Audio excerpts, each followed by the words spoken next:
Hey everybody, it's David Gordon from TheaterMania. It is Monday, August 3rd, even though time is meaningless now. But regardless, I'm here with the great Mike Birbiglia, one of the funniest people on the planet. You might know him from Sleepwalk with Me. You might know him from the new one, which is now a book after being a Broadway show with other comedians, and you just go about developing new material. Is that right? Yeah. Ira Glass, John Mulaney, Hannah Gadsby. Last week was Melissa Villaseñor. Today's Roy Wood Jr. That's a really good one. What an amazing lineup.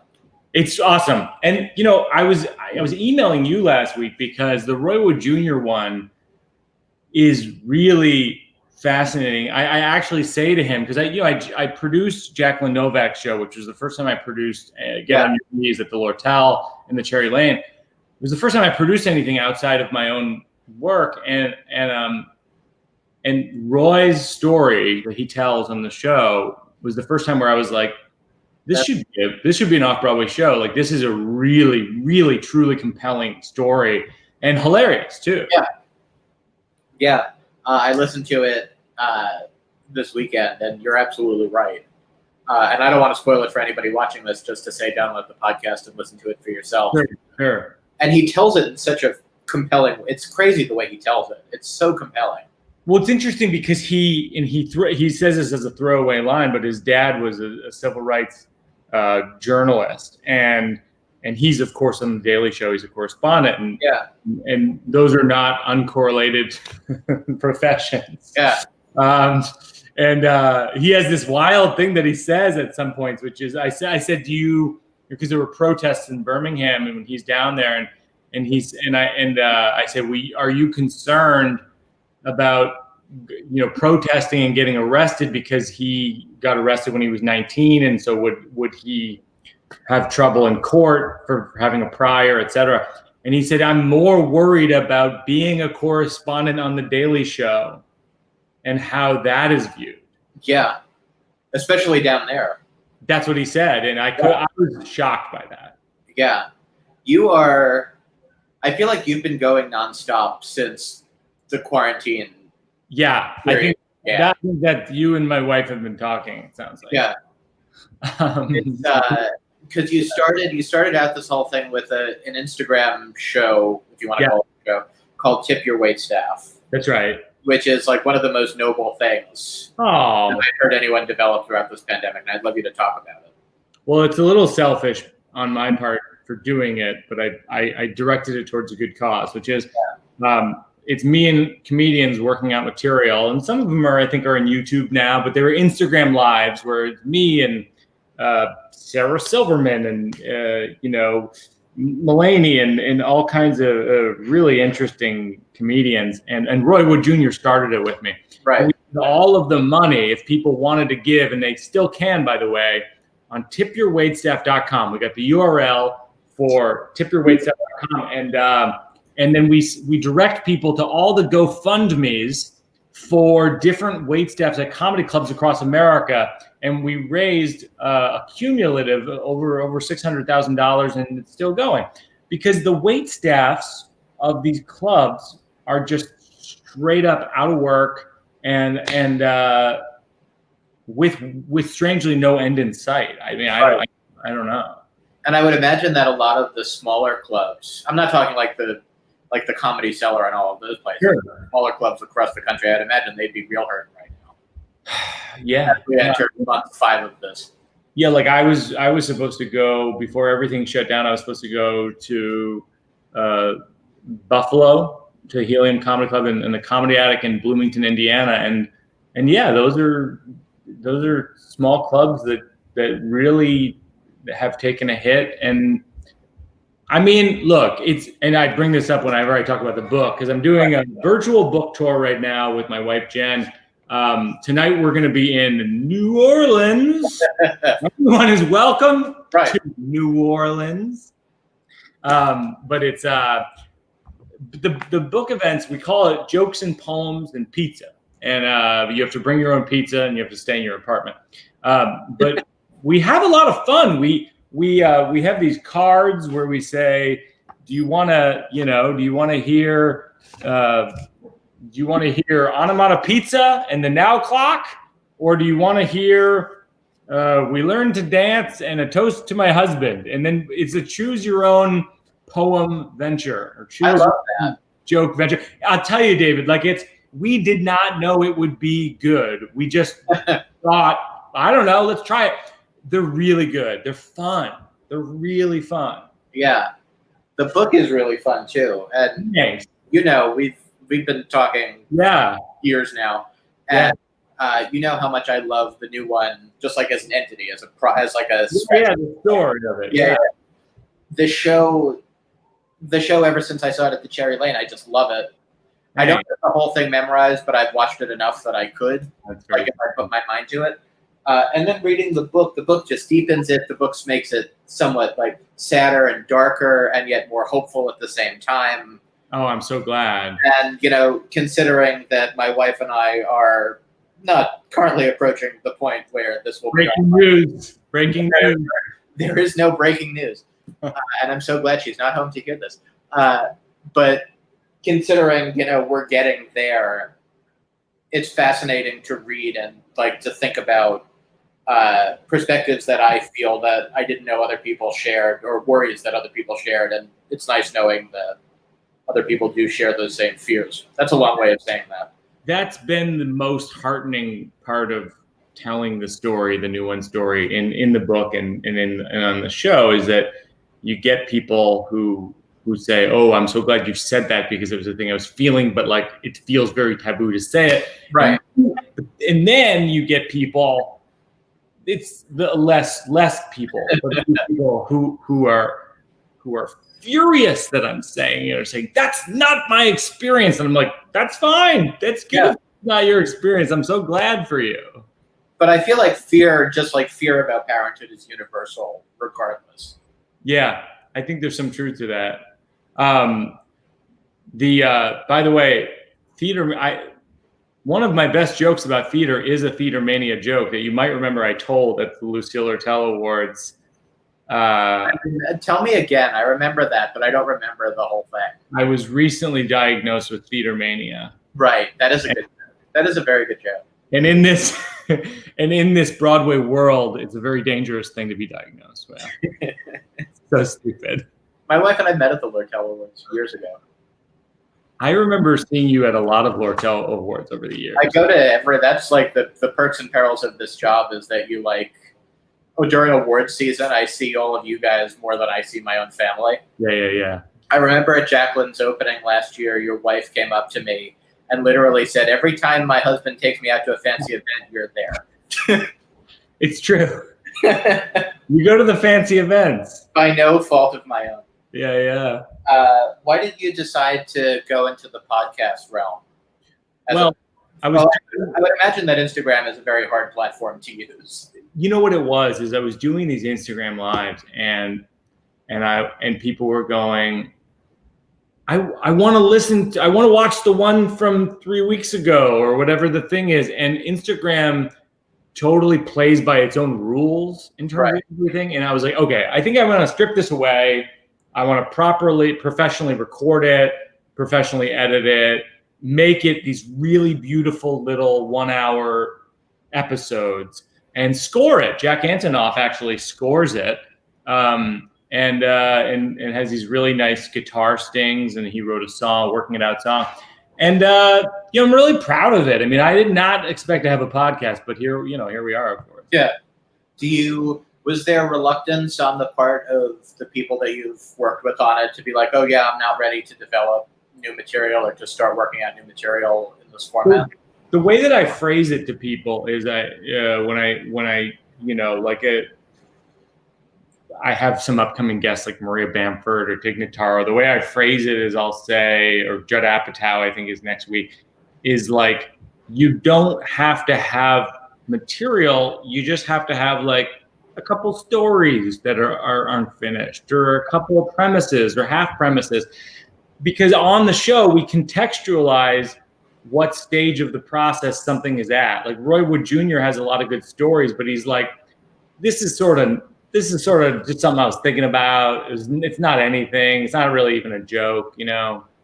And that's where the working it out becomes an active process on the show, which I think is kind of cool. I mean, you know, the parameters that the quarantine has put on us artistically, I think has birthed some pretty cool things. I do too. It's really interesting to see how, like, particularly the theater industry, which is what I'm ensconced in, as opposed, you know, the comedy industry you can speak to, but seeing the theater industry like pivot directly to like Zoom readings of stuff. Yes. And like everybody's figuring out how to make theater on the internet now. Yes. And that's fascinating. Like, what has the comedy world been like for that? Similar, like there's a lot of virtual shows. There's a lot, you know, some increasingly, like I'm looking into maybe doing some outdoor shows. People sure, bring doing something like that, I think. Yeah, like people are bringing their own blankets and they have like a big space, and so everyone's distanced and with masks and everything. And yeah, I mean, everybody's trying their own thing. I don't know. I mean, like I will say, like, there was what I remember, like, I think it was March or April, Patti LuPone tweeted this thing. Do you remember this? When she tweeted the thing about how the theaters themselves are so full of like mildew and mold and like yeah. Well, and you can speak to that. You were in like one of the oldest theaters in New York. I know. I was at the Court, and she posted a thing about basically saying, well, it's about time we deal with all these things that are long overdue renovations for the theater in the first place. And what I'm hoping, and I don't know if this will happen, but I'm cautiously optimistic that we could take this. When was the last time we had all the theaters dark? Right. Yeah. Never. Literally never. So the excuse that people have made for years, which is like the theaters are never dark, so we can't make the renovations, they could make them now. I don't know. I mean, I'm not on the inside of that, but I think they could. Yeah. Was the do you think that might happen? I think there are a lot. I have a whole lot of feelings on this that I don't want to go. I'm not ready to go on the record with. Okay. Sure. We'll talk after for 5 minutes. Okay. No, I think there are a lot of things that need to be done. Yes. And I don't know if anybody is willing to face them yet. That's right. In the theater industry. Well, of course, yeah. Like all industries. Yeah, there's a lot. What was it like to work at the Court? It was lovely. I mean, because you just take the subway to that Rockefeller Center stop, right? Straight from Brooklyn. Take the X straight there, and you're good. Nothing like taking the subway to work, and I mean, what's funny is like I am so forgettable visually that I can walk in front of my own Broadway theater where I'm the only actor and not be recognized. And that's sort of fun. I like that. Was it like was it a career highlight for you? 100%. Whenever people ask me what's your favorite place you've ever performed, you know, Carnegie Hall or the Beacon or you know, the Sydney Opera House, I always say it was the Court, and partly because it's the same staff every night. So you see the same security guard, you see the same, you know, front of house, and then it's the same set, and the lighting design is, you know, between Beowulf and Aaron and everyone and Seth, and they've all created this perfect sort of racetrack to drive my car around, you know, and it really is. It's a dream. Did you ever get hit with a falling toy? Oh yeah, but only the light ones. People don't know what we're talking about. On the special, it's a spoiler alert, but on the special, you'll see there's a point at which I say, and then I had a kid, and then all these toys fall down from the ceiling, and there's hundreds of them. I mean, it's shocking. It was a truly terrifying moment at the Cherry Lane. Yeah, it's shocking. Like in a theater of that size, it was truly like I couldn't believe what was happening. I was only hit. I mean, part of the two questions people ask me about the toys is, how do you know where the toys are that you're picking up? And that's sort of a magician's trick, which is there's like 3 or 4 of each. Right. And then beyond that, there's like a backup one if I can't find it, which is Right. like behind a pole kind of thing, you know, or under the rug in the back. Yeah. So, and the poetry books is the same way. And then the other question they ask is, you ever get hit by anything? And I have, but only like felt and rubber and foam things, because the lighter stuff is farther down stage, and the heavier stuff, like the car seat, which is crazy. If you could like get killed if you got hit by a car seat, probably. Yeah. He's up very far up stage. Were you like pissing yourself the first time you teched that? Yeah. Oh yeah. First time we teched it, we were at the Cherry Lane, and I didn't tech it from on stage. I mean, I teched it from the house, and I just watched it. And when it happened, I can't tell you how long all of us laughed for. Like Great moment. We just laughed. We just laughed and laughed and laughed. Like we couldn't. We're just like, this is crazy. We're doing this. Doing this. I just couldn't believe that much could be stored in the fly space at the Cherry Lane. It's absurd. The Cherry Lane, and I hope to return there with my next show when things are safer. That's an extraordinary space. That is like, for my money, that's one of the best theaters in America. I love that theater. It's like 150 feet. What's in the history? Oh my gosh! I mean, the amount of plays that originated there, the actors who've come through there, the playwrights. You know, Edna St. Vincent Millay's relationship with the theater. It's really extraordinary. Is it hard to be funny now with all that's going on in the world? Like, do you feel guilty if you're like doing the podcast and you're trying to make a laugh line or something? I think when we're making the podcast, if I'm on with Roy or Melissa Villasenor, like we're aware that we're creating escapism for people. Mm-hmm. And there's always an acknowledgement of the larger tragedy, but I don't think that's our role.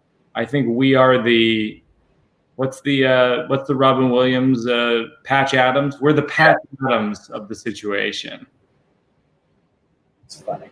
That's very funny. We know we're Patch Adams. Right. I mean, we're not pretending to be doctors, you know, or we're not pretending to be grocery workers or any of the people who are just doing a phenomenal job right now in heroic situations. But we're just there to make people laugh a little bit, and but also acknowledge what's going on.